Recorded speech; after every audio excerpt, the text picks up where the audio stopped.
Huli ka, mga rambulan ng ilang gwardiya at tricycle driver sa harap ng isang mall sa Zamboanga City.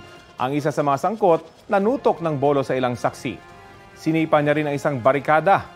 Base sa inisyal na investigasyon ng pulisya tungkol sa pagparada ng mga tricycle sa labas ng mall ang ugat ng away. Naalarma ang mga opisyal ng lungsod sa nagdala ng bolo kaya ipinatawag nila ang mga leader ng Tricycle Association sa lugar para hindi na maulit ang insidente. Sinusubukan pang kunin ng panig ng pamunuan ng mall. Hindi naman nagbigay ng pahayag ang mga sangkot na security guard. Pinaghahandaan pinaghahanap pa ang iba pang kasali sa Rambol. Kapuso, alamin ang maiinit na balita. Bisitahin at mag-subscribe sa GMA Integrated News sa YouTube.